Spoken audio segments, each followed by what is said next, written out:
Praise the lord. ఈరోజు దేవుని వాక్యం ఆదికాండము 50వ అధ్యాయం 20వ వచనం. మీరు నాకు కీడు చేయనుద్దేశించితిరి గాని నేటి దినము జరుగునట్లు అనగా బహు ప్రజలను బ్రతికించునట్లుగా అది మేలుకే దేవుడు ఉద్దేశించెను. ఈ మాట ఎవరి జీవితంలో ఎవరు మాట్లాడారో మనకు తెలుసు. యోసేపు మాట్లాడతాడు కదండి.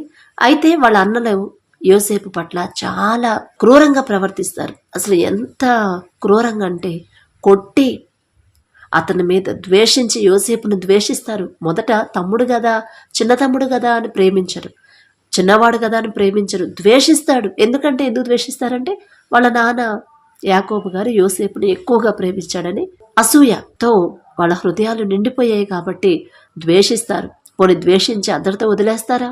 వదిలేరు. కొడతారు, కొట్టి గుంటలో వేసేస్తారు. గుంటలో వేసి చచ్చిపోతే బాగుండు అనుకుంటారు. మళ్ళా ఎందుకట్లా ఊరికే వదిలేయాలి, ఎవరికైనా అమ్మేసామంటే మనకు పైసలు వస్తాయి కదా అని వేరే వాళ్ళకి అమ్మేస్తారు కదా. ఎన్ని కీడు, ఒక్క కీడు చేసేది, ఒక్కటి కాదు, రెండు కాదు, అనేక కీడులు కలుగు చేస్తారు యోసేపుకి. అయితే ఆ కీడులన్నిటినీ కూడా దేవుడు ఎలా మార్చాడు? మేలుగా మార్చాడు. అంత గొప్ప శక్తి ఎవరికి ఉందండి? ఇప్పుడు మనకంటే కనిపిస్తే అది శ్రమల్లాగే మనకు కనిపిస్తాయి, అవన్నీ సమస్యల్లాగే మనకు కనిపిస్తాయి, అవన్నీ బాధల్లాగే మనకు కనిపిస్తాయి. కానీ అవన్నీ కూడా సంతోషంగా మార్చగల శక్తి ఎవరికి ఉంది? మన తండ్రికి మాత్రమే ఉంది. మరి అన్ని కీడులు చేసిన ఆ కీడులన్నీ కూడా యోసేపుకి ఎలా మార్చాడు తండ్రి అంటే అదే ఇక్కడ యోసేపు గారు చెప్తారు కదా, అన్నా మీరు బాధపడొద్దు, మీరు భయపడొద్దు, బాధపడొద్దు, మీరు నాకు కీడు ఉద్దేశించారు, మీరు నాకు కీడే చేయాలనుకున్నారు, కానీ నేటి దినం జరుగుచున్నట్లు ఒకప్పుడు మీరు నాకు కీడు గనక చేసి ఉండకపోతే ఈ మంచి పొజిషన్లో, ఇంత మంచి జీవితం, ఇంత మంచి ఆశీర్వాదం నేను పొందుకునేవాడు కాదేమో. మీరు కీడైతే చేయాలనుకున్నారు, ఆ కీడును కూడా నాకు మేలుగా మార్చాడు నా తండ్రి. ఆ మేలు కూడా నా ఒక్కడికే కాదు, అనేక మంది బహు ప్రజలను బ్రతికించినట్లుగా. ఇప్పుడు ఈ వాక్యానికి తగ్గట్టు మనం ఇంకొక ఎగ్జాంపుల్ తీసుకుంటే, చాలామంది సైంటిస్టులు ఉన్నారు కదండి.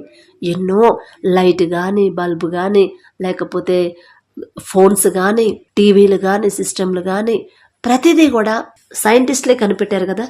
అయితే వాళ్ళు కనిపెట్టక ముందు వాళ్ళని ఒక వెర్రి వాళ్ళగా చూస్తుంటారు కదా అందరూ. వాళ్ళని ఒక తెలివిలేని వాళ్ళగా, ఎప్పుడు ఏదో ఒకటి ఆలోచిస్తూ ఉంటారు, ఎప్పుడు డిప్రెషన్లో ఉన్నట్టుంటారు, ఎప్పుడు అసహనంగానే ఉంటారు అని అనుకొని ఉంటారు. అయితే అలా అనుకున్న వాళ్ళందరూ కూడా వాళ్ళు కనిపెట్టిన ఆ వస్తువుల్ని వాడుకునేలా చేస్తాడు తండ్రి. ఇప్పుడు వాళ్ళు కనిపెట్టిన వస్తువులే ప్రతి ఒక్కళ్ళు దేశం మొత్తం వాడుకుంటున్నారు కదా, అనుభవిస్తున్నారు కదా. ఇప్పుడు లైట్ లేకపోతే మనం బ్రతకలేం, కానీ ఆ లైట్ చేసింది ఎవరు?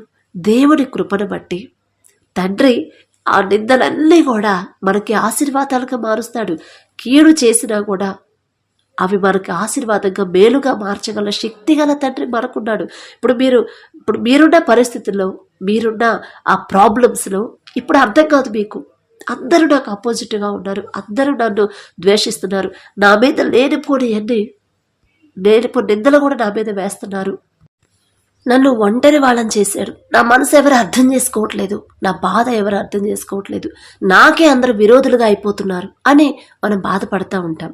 ఒకానొక సమయంలో యోసేపు కూడా అలాగే బాధపడి ఉండొచ్చు. బాధపడలేదు యోసేపు, ఎందుకంటే తండ్రి దర్శనం చూపించాడు, తండ్రికి ఇష్టంగా యోసేపు జీవించాడు. ఇప్పుడు బైబిల్ని మనం చదువుతున్నాము, బైబిల్లో ఇవన్నీ రాపించాడు తండ్రి. ఎందుకంటే ఇలాంటి సమస్యలే ఇప్పుడు మీకు మీ జీవితంలో వస్తాయి. వచ్చినప్పుడు మీరు ఎలా ధైర్యంగా ఉండాలి, మీరు ఎలా విశ్వాసంతో ఉండాలి, స్థిరంగా ఉండాలి, బలంగా ఉండాలి అని మనం నేర్చుకోవడానికి తండ్రి వాక్యాలన్నీ రాపించి పెట్టాడు. మనమేమో సరిగ్గా చదువుకోవట్లేదు. మనకు వచ్చిన సమస్య లాంటిదే బైబిల్లో చాలా మందికి వచ్చాయి. ఆ సమయంలో వాళ్ళు ఎలా విశ్వాసంతో ఉన్నారు, ఎలా ఆ సమస్యను జయించారు, ఎలా దేవుడు వాళ్ళకి సహాయం చేశాడు అని అలా ఆలోచించట్లేదు. అది ఎప్పుడో 2000 సంవత్సరాల క్రితం రాసిన బైబిల్. వాళ్ళ అప్పుడు ఏదో సమస్యలు వచ్చి వాళ్ళంటే అంత పరిశుద్ధులుగా అంత పవిత్రంగా విశ్వాసంతో ఉన్నారు. మరి ఇప్పుడున్న జనరేషన్లో మనం ఎంత ఎంత భయంకరంగా ఉన్నాం. మరి వాళ్ళకంటే వాళ్ళ మీద జాలిపడి వాళ్ళకి ఏ తప్పు చేయనోళ్ళు కాబట్టి తండ్రి వాళ్ళకి ధైర్యం ఇచ్చి తోడుగా ఉన్నాడు. మరి ఇన్ని తప్పుల్లో ఇంత భయంకరమైన పాపంలో ఉన్న మాకు అంత ధైర్యం అంత సహాయం తండ్రి చేస్తాడా అని డౌట్గా ఉన్నాము, అనుమానంతో ఉన్నాము. దేవుణ్ణే అనుమానిస్తున్నాం. మనకు అర్థం కావట్లేదు. అసలు దేవుణ్ణే అనుమానిస్తున్నాం. కానీ తండ్రి ఏ ఉద్దేశంతో రాపించి పెట్టాడు? అదే మాట, మీరు నాకు కీడు చేయ ఉద్దేశించారు. కానీ దేవుడి ఉద్దేశం ఏంది? అది బహు ప్రజలను బ్రతికించడానికి, అది మేలు కలగాలని తండ్రి ఉద్దేశం. తండ్రి ఉద్దేశం ఏదో మనకు తెలియదు, తండ్రి చిత్తం ఏదైతే మనకు తెలియదు. మన సొంత ఆలోచనతోనే ఎప్పుడు ఆలోచిస్తాం. ఇన్ని సమస్యలు ఉన్నా కూడా, ఇంత ప్రార్థన చేస్తున్నా కూడా, ఇంత భయంకరమైన పరిస్థితిలో కూడా ఎందుకు నా తండ్రి నాకు జవాబు ఇవ్వట్లేదు? వాళ్ళ నోళ్ళు ఎందుకు మూసివేయట్లేదు? నాకు అపోజిట్గా మాట్లాడే వాళ్ళ నోళ్ళు ఎందుకు మూసివేయడం, వాళ్ళకి ఎందుకు తీర్పు తీర్చట్లేదు అని మన గురించే మనం ఆలోచిస్తాం. కానీ యోసేపు చూడండి ఎలా ఆలోచించాడు. పాజిటివ్గా ఆలోచించాడా? నెగిటివ్గా ఆలోచించాడా? దేవుడి మీద సరిగాడా? అస్సలు సడగలేదు కదా. కానీ ఒకానొక సమయంలో సేమ్ మనం ఎలాంటి ప్రాబ్లమ్స్ ఎదుర్కొంటున్నామో అదే ప్రాబ్లమ్స్ చాలా మంది భక్తులు బైబిల్లో ఎదుర్కొన్నారు. చాలామందికి అలాంటి ప్రాబ్లం అంతకన్నా ఎక్కువ సమస్యలే వచ్చాయి. అయినా సరే వాళ్ళు పాజిటివ్గా ఆలోచించడం నేర్చుకున్నారు, అలవాటు చేసుకున్నారు. అందుకే ప్రతిదీ కూడా వాళ్ళకి ఒక సమస్య వచ్చింది అంటే అది వాళ్ళకి నెగిటివ్గా కనిపించదు. దేవుడు ఏదో నాకు మేలు చేయబోతున్నాడు, ఇప్పుడు ఈ కీడు నాకు వచ్చింది అంటే ఖచ్చితంగా దీని వెనక ఏదో మేలు, గొప్ప మేలు నా కొరకు నా తండ్రి దాచిపెట్టాడు, దాచి ఉంచాడు. నా తండ్రి నా మేలుకి ఈ కీడుని ఆహ్వానించాడు, నాకు మేలు చేయడానికి తండ్రి ఉద్దేశించే ఉన్నాడు అనే వాళ్ళు ప్రతిదీ కూడా పాజిటివ్గా ఆలోచిస్తారు, పాజిటివ్గా తీసుకుంటారు. కానీ ఇప్పుడున్న మన జనరేషన్లో పాజిటివ్గా తీసుకోలేము. నేను ఇంత భక్తిగా ఉన్నాను, ఇంత ప్రార్థన చేస్తున్నాను, ఇన్ని వారాలు చర్చికి వెళ్తున్నాను, ఒక్క వారం కూడా నేను డుమ్మా కొట్టలేదు, అసలు ఎప్పుడు ప్రార్థనలోనే ఉంటాను, ఎప్పుడు బైబిల్ చదువుతాను, వాక్యం ప్రకారం జాగ్రత్తగా ఉంటాను, అయినా సరే ఎందుకు నాకు ఈ సమస్యలు అని మనం చేసే భక్తే గొప్పగా మనం ఫీల్ అవుతాం. నేను ఇంత శ్రద్ధ, ఇంత జాగ్రత్త. చాలామంది ఒక్కోసారి కొంతమంది చెప్తా ఉంటారు, నాకు భలే కోపం వచ్చింది వాళ్ళు అలా చెప్పేటప్పుడు. ఎన్ని సమస్యలు వచ్చినా సరే, ఎన్ని శ్రమలు వచ్చినా సరే, ఎన్ని బాధలు వచ్చినా సరే, ఎంత దుఃఖంలో కూడా నేను దేవుడిని వదిలిపెట్టలేదమ్మా, దేవుడిని నేను వదిలిపెట్టలేదు అని చెప్తారు. దేవుడిని వాళ్ళు వదిలిపెట్టలేదా? వాళ్ళని దేవుడు వదిలిపెట్టలేదా? ఒకసారి ఆలోచించండి.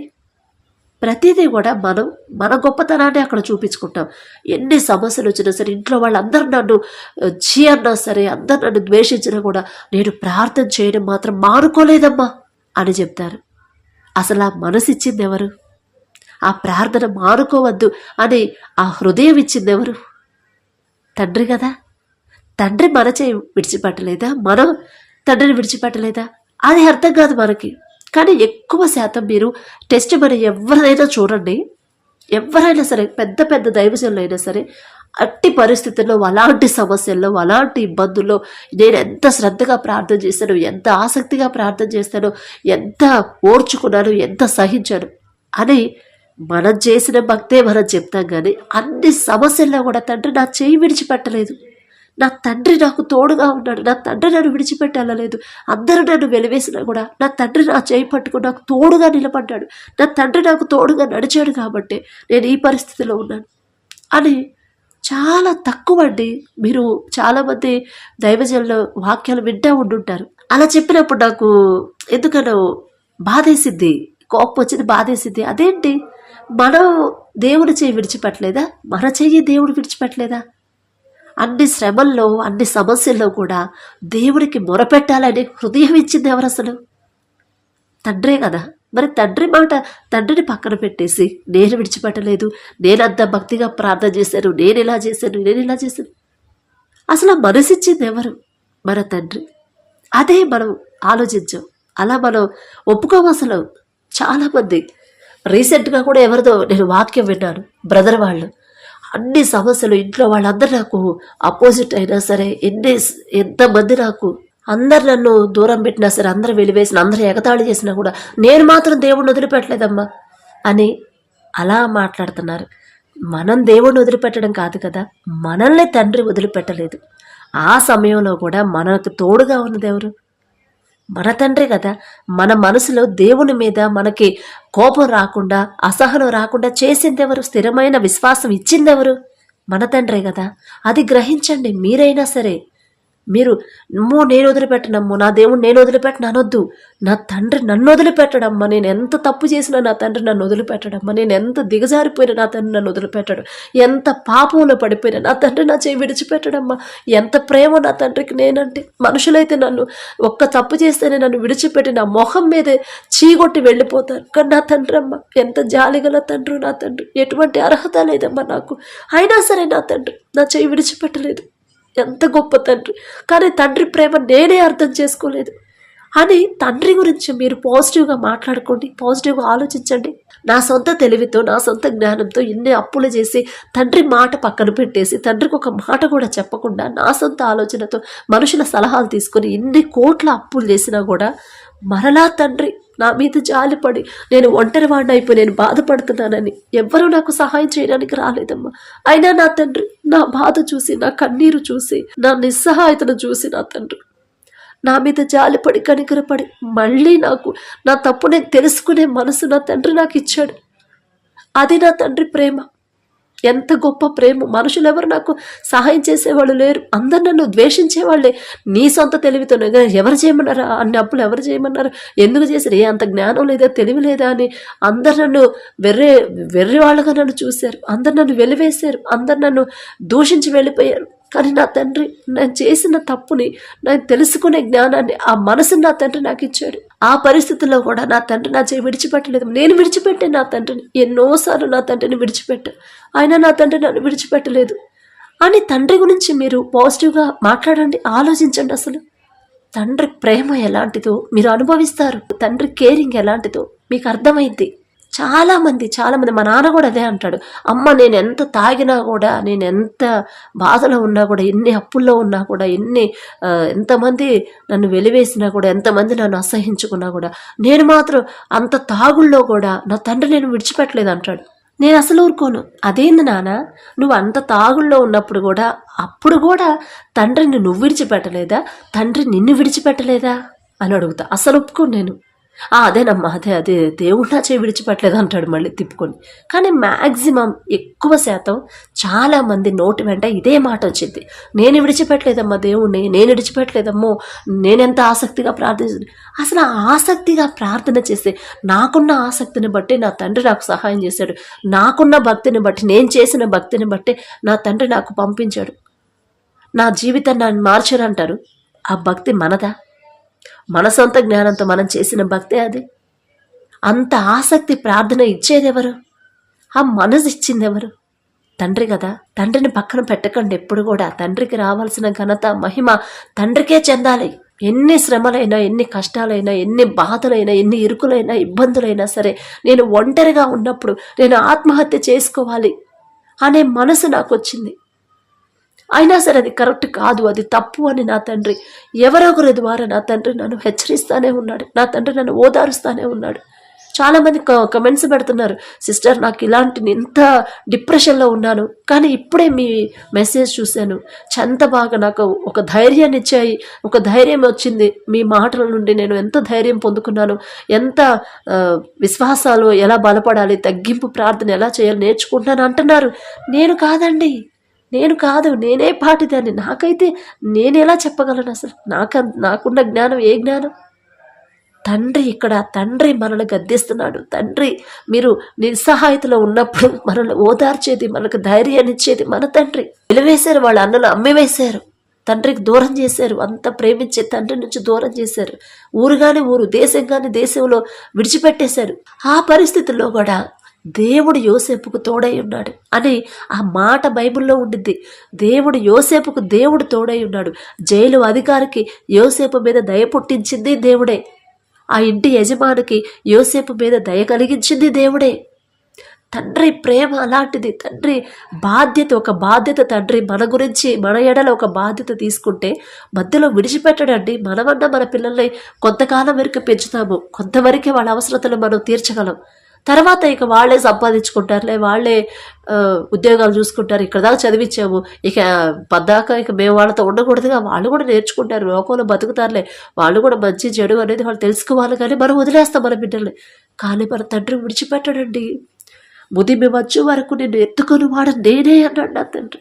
మన తండ్రి అంత బాధ్యత తీసుకుంటే మన ఎడల అంత జాగ్రత్తగా చూసుకుంటాడు. మన దారి తప్పిపోతే అమ్మో నా బిడ్డలకు ఎక్కడన్నా దెబ్బ తగిలిద్దేమోనని మనల్ని భద్రంగా కాపాడడానికి ఆయన దూతల్ని పంపిస్తాడు. అనారోగ్యంతో మనం చేసిన తప్పు వల్ల మనకు అనారోగ్యం వచ్చిన, ఇదిగో మీరు ఇలా ఈ తప్పు చేశారు కాబట్టి మీకు ఈ సమస్య వచ్చింది, నా దగ్గరికి రండి, మీరు క్షమాపణ అడగండి, మనస్ఫూర్తిగా నా క్షమాపణ అడగండి, ఖచ్చితంగా మళ్ళీ మీ ఆరోగ్యం మీకు ఇచ్చేస్తానంటాడు తండ్రి. విడిచిపెట్టడండి మన తండ్రి.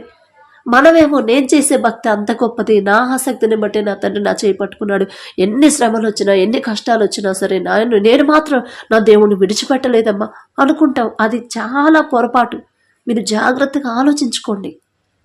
మనం దేవుణ్ణి విడిచిపెట్టడం కాదు, మనల్ని దేవుడు విడిచిపెట్టలేదు, మన చెయ్యి తండ్రి విడవలేదండి. ఎన్ని శ్రమలు ఎన్ని సమస్యలైనా సరే. ఒకానొక సమయంలో నేను ఒంటరిదాన్ని అయిపోయాను, ఒకానొక సమయంలో అందరూ దూరం అయిపోయారు, నా తప్పు లేదు, అయినా సరే అందరూ దూరం అయిపోయారు, విడిచిపెట్టి వెళ్ళిపోయారు. కానీ ఆ సమయంలో కూడా నా తండ్రి నాకు ధైర్యాన్ని ఇచ్చాడు. ఆ సమయంలో నా చెయ్యి పట్టుకొని నడిపించాడు, నాకు ధైర్యాన్ని ఇచ్చాడు. అయ్యా, నాకు ఎవరున్నా లేకపోయినా మీరున్నారు చాలు, మీరుంటే చాలు. మనుషుల ప్రేమ ఎలాంటిదో మీరు నాకు తెలిసేలా చేశారు. ఇప్పటిదాకా నేను మనుషుల ప్రేమే గొప్పదనుకున్నాను, అది తప్పు అని నా కళ్ళు తెరిపించారయ్యా. మీరుంటే చాలు, నాకు ఎవ్వరున్నా లేకపోయినా అని ఎప్పుడైతే నేను చేసిన తప్పు నేను తెలుసుకునే అవకాశం ఆ మనసు తండ్రి ఇచ్చాడు. మళ్ళీ నేను తెలుసుకోవడం కాదండి, నా సొంత తెలివితో నేను తెలుసుకోవడం కాదు. ఆ మనసు, నా తప్పు నేను తెలుసుకునే మనసు, ఆ హృదయాన్ని నా తండ్రి నాకు ఇచ్చాడు. ఎప్పుడైతే తండ్రి ఇచ్చిన మనసును బట్టి క్షమాపణ అడిగాను, అప్పటి నుంచి మళ్ళీ దూరమైన వాళ్ళు దగ్గర అయ్యేలా చేశాడు. నా కుటుంబాన్ని మళ్ళీ కట్టాడు, నా మీద ప్రేమ కలిగించాడు. ఎంత గొప్ప తండ్రో కదా. ఒకానొక సమయంలో తండ్రిని పక్కన పెట్టేసి నా ఇష్టం వచ్చినట్టు మనుషుల ప్రేమే శాశ్వతమని మనుషుల వైపు వెళ్ళినప్పుడు ఎంత బాధపడి ఉంటాడో తండ్రి. నా దగ్గర నుంచి నా తల్లి నా నుంచి దూరం అయిపోతుంది కదా. ఎందుకు నా తల్లి అట్లా దూరం అయిపోతే ఆ బాధ తర్వాత వచ్చే సమస్యలు తట్టుకోలేదు కదా అని తండ్రి ఎంత బాధపడి ఉంటాడు. అయినా తండ్రి జాలిగల తండ్రి. ఎప్పుడు మళ్ళీ నా దగ్గరకు వచ్చిందా నా బిడ్డ, ఎప్పుడు నా దగ్గరకు నా ప్రేమ తెలుసుకునిద్దా, నా కేరింగ్, నా బాధ్యత నేను ఎంత శ్రద్ధగా చూసుకుంటాను నా తల్లి తెలుసుకునిద్దా అని తండ్రి ఆలోచించి తండ్రి ఎదురు చూస్తూ ఉంటాడు. మనమే వెళ్ళలేకపోతున్నాం తండ్రి దగ్గరికి. మళ్ళీ మనం ఇక సమస్యలు వచ్చినప్పుడు ఖచ్చితంగా మనం దేవుని దగ్గరే మోకాళ్ళేస్తాం, మనుషులు అడుగుతాము, పని అయిద్దా అయిద్ది, అవ్వలేదనుకోండి ఖచ్చితంగా ఇక ప్రార్థనలోనే కూర్చుంటాం అని తెలుసు తండ్రికి. అప్పుడు దాకా తండ్రి వెయిట్ చేస్తూ ఉంటాడు. మనం వచ్చేదాకా తండ్రి వెయిట్ చేసి ఎంత సహనం ఓర్పుతో మన మీద కోపపడకుండా దారి తప్పిపోతుంటే సర్లే వాళ్ళు తెలుసుకుంటారు, తెలుసుకునే వరకు నేను వెయిట్ చేస్తాను. ఎందుకంటే మళ్ళీ ఇంకోసారి వాళ్ళు దారి తప్పకుండా ఉండాలంటే వాళ్ళంతటి వాళ్ళే తెలుసుకోవాలి అని తండ్రి చూస్తూ ఉంటాడు. ఖచ్చితంగా మనం తండ్రి దగ్గరకు వచ్చి మనం చేసిన తప్పు గ్రహించుకునే హృదయాన్ని తండ్రి మనకిచ్చాడు. అది తండ్రి ప్రేమ మనకు నేర్పిస్తున్నాడు. ఎక్కడ తప్పు జరిగింది, సమస్య గురించి మీరు ఆలోచించొద్దమ్మా, ఇదిగో ఈ విషయంలో ఏదో మీరు దారి తప్పారు, ఆ తప్పు నా దగ్గర ఒప్పుకోండి, మీకు మంచి సలహా పరిష్కారం నేను చూపిస్తాను అని తండ్రి అంత శ్రద్ధగా మన మీద ఉన్నప్పుడు మరి మనుషుల వైపు మీరు చూడకండి. మీరు నాకు కీడు చేయాలని ఉద్దేశించారు, మనుషులైతే మనకు కీడు చేస్తారు, మనుషులైతే మనల్ని ద్వేషిస్తారు, మనుషులైతే మనల్ని విడిచిపెట్టి వెళ్ళిపోతారు. మన తండ్రి మాత్రం విడిచిపెట్టడండి.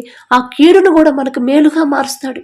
అది కూడా మన కుటుంబం వరకే మేలు జరగడం కాదు, మనతో పాటు అనేక మందికి మన ద్వారా మేలు కలిగేలా చేస్తాడు తండ్రి. చేశాడు. అది తండ్రి ఉద్దేశాలు అలా ఉంటాయి. తండ్రి చిత్తం, నేను అందుకే మిమ్మల్ని అడగమంటుంది, దేవుని చిత్త ప్రకారమే అడగండి, దేవుని చిత్తమే జరగాలని కోరుకోండి. తండ్రి చిత్తమే మన జీవితంలో జరగాలని కోరుకుంటే మన వల్ల అనేక మందికి మేలు చేయాలని తండ్రి చూస్తున్నాడు.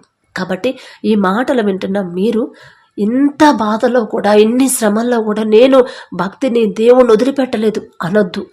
అన్ని శ్రమల్లో నేను దారి తప్పిపోయినా కూడా, నా తండ్రిని బాధ పెట్టినా కూడా నా చెయ్యి విడిచిపెట్టలేదు నా తండ్రి అని అనండి. అలాగే ఆలోచించండి. ఖచ్చితంగా తండ్రికి దగ్గర అవుతాం. అలాంటి మనసు ఇమ్మని తండ్రిని అడుగుదాం. దయచేసి అందరు కళ్ళు మూసుకోండి. కృపగల దేవా మీకే స్తోత్రం, రాజాది రాజా మీకే స్తోత్రం, దేవాది దేవా మీకే స్తోత్రం నా తండ్రి. మరి వాక్యం ద్వారా ప్రభా ఎంత గొప్పగా నా తండ్రి మాకు ఓదార్పు ధైర్యాన్ని ఇస్తున్న దేవా మీకే స్తోత్రం. ఇన్ని శ్రమల్లో కూడా నేను నా తండ్రిని విడిచిపెట్టలేదు అన్నా. మీరు నాకు కీడు చేయాలనే చూశారు, కానీ నా తండ్రి అది బహు ప్రజలను మరి మేలు చేయడానికే అది ఉద్దేశించి పెట్టాడు అని ప్రభా. మరి ఎంత గొప్ప మాట, ఎంత గొప్ప అద్భుత కార్యాన్ని ప్రభా మీరు చేసిన దేవా. బిడ్డలకున్న ఆ హృదయాన్ని ప్రభా మీరు మార్చండి నా తండ్రి. ఎంత తెలివిగా నా తండ్రి, ఎంత చక్కగా నా ప్రభా మీ మనసు ఏంటో, మీ ఉద్దేశం ఏంటో తెలుసుకునే తెలివి జ్ఞానం యోసేపుకి ఇచ్చారు నా తండ్రి. అటువంటి తెలివి జ్ఞానాన్ని మాకు ఇవ్వమని అడుగుతున్నాం. యోసేపు అంత గొప్పవాళ్ళం మేమైతే కాదు నా తండ్రి. అయినా సరే నా ప్రభా మరి మాకు ఇంకా జవాబు రాలేదు, ఎందుకు మేము సమస్యల్లోనే ఉండిపోతున్నాం ఎందుకు అని ఎప్పుడు మా గురించి మేము ఆలోచిస్తున్నాం. కానీ నా తండ్రి ఈ సమస్య నాకు ఎందుకు అనుమతించాడు, నేను దారి తప్పేనేమో, ఒకవేళ లేకపోతే నేనెంత చక్కగా ఉన్నా కూడా నా ద్వారా అనేక మందికి మేలు కలగడానికి ఈ సమస్య నాకు వచ్చేలా అనుమతించాడేమో అని ప్రభా తెలివిగా ఆలోచించలేకపోతున్నా. వెర్రివాళ్ళం నా ప్రభా, మా వెర్రితనం ప్రభా, మా బలహీనతలు ఎరిగి ఉన్నదేవా. మీ తెలివి జ్ఞానాన్ని మాకు అనుగ్రహించమని పాజిటివ్గా ప్రతి ఒక్కరు నా తండ్రి పాజిటివ్గా ఆలోచించేలా మీ గొప్పతనం తెలుసుకునే జ్ఞానాన్ని ప్రతి ఒక్కరికి ఇవ్వమని అడిగే అర్హత, పొందుకునే అర్హత లేని వాళ్ళం అయినా సరే యేసు నామములో అడుగుచున్నాము తండ్రి. ఆమేన్.